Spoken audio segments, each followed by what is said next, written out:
Welcome back to Undercover, Waterproofing and Underpinning Secrets by DGI Waterproofing. I'm really excited you're joining us for episode 28. Last time we got into the truth about efflorescence in GTA basements. Oh, yeah, that chalky white stuff. Yeah, exactly, the white powder. But today we are shifting gears. We're opening up our own internal guide to talk about the hidden pressure around your foundation. Okay.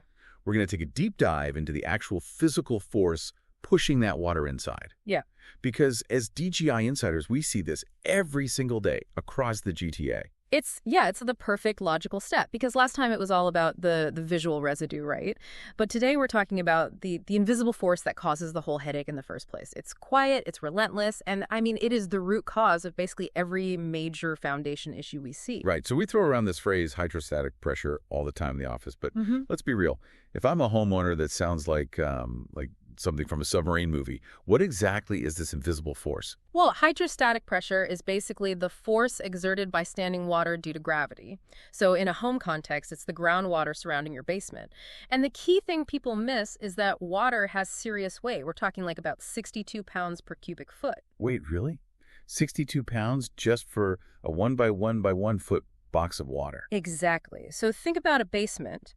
If the soil outside is saturated and you have just 1 foot of standing water in the earth above the slab, that adds roughly 62 pounds of upward force per square foot. Oh, wow. So across a whole basement footprint, you are looking at literally thousands of pounds of pressure trying to force its way in. Okay, so that makes the analogy I always use make way more sense. Like imagine parking a mid-sized SUV right in the middle of your basement and then another one next to it, just packing the room bumper to bumper with cars. That's the kind of crushing weight pushing on the foundation. Yes. It is completely accurate when you do the math. And it's not just pushing straight down. You have uplift, which is pushing up from under the floor slab, and you have the sideways lateral shove against the walls. I picture it like trying to force a fully inflated beach ball underwater in a pool. Oh, yeah, that's a good one. You feel that huge physical resistance pushing back, right? The water wants that space. So the basement is basically an empty concrete beach ball buried in the dirt. But let me ask you this. Why doesn't this water just drain away naturally after a standard GTA rainstorm? Well, what's fascinating here is the geology. The GTA is built heavily on clay soils. And clay doesn't act like sand. Sand lets water just fall right through the gaps. But clay is made of these microscopic flat plates that stack together. So when it gets wet, it's like a dense, expanding sponge. It holds on to the water. So just sitting there trapped against the concrete. Exactly. You don't even need a massive flood. Just a couple of feet of saturated soil post-storm is enough to create massive force. Okay, let's unpack this for a second because I'll play devil's advocate. Say I have an older home, and after a big storm, I go downstairs and see a little puddle where the floor meets the wall. Isn't a little bit of seepage just a normal quirk of owning an older home? I mean, I just toss a towel on it and move on. No, absolutely not. I hear that all the time. But occasional seepage is an early warning system. It is not a quirk. But it's just a little water. It dries up. Right.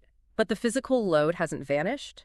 Water always finds the path of least resistance, which is almost always the floor wall joint. It's a cold joint where the wall and floor meet, so it's naturally the weakest seam. I see. The water forces its way through, and if you ignore it, it will worsen every wet season.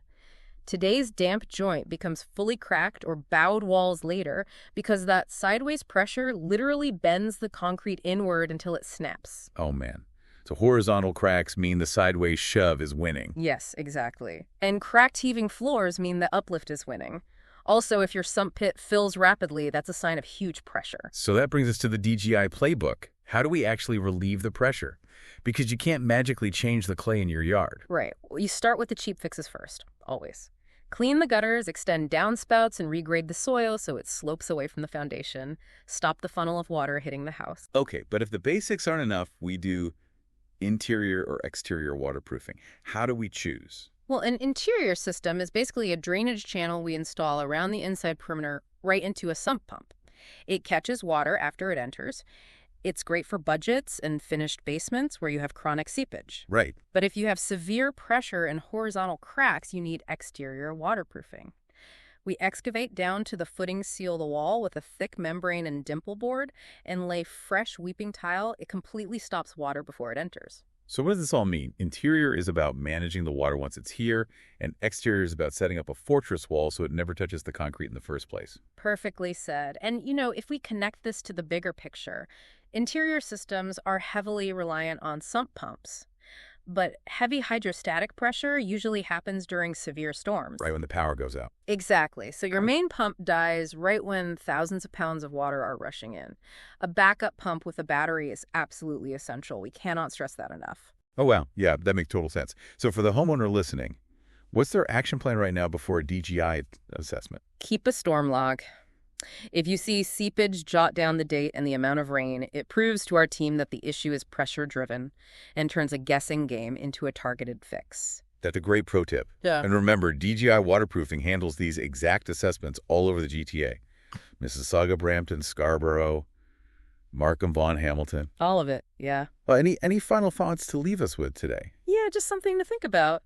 If water always finds the path of least resistance and, say, an entire block of homes perfectly seals their foundations from the outside with those fortress walls, Yeah. where does all that displaced underground water go next in a densely packed GTA neighborhood? Oh, wow. I will let everyone chew on that one. Yeah. Thank you for joining us for this deep dive. If you spotted any warning signs, reach out to DGI Waterproofing. Stay dry out there, and we'll catch you on the next deep dive.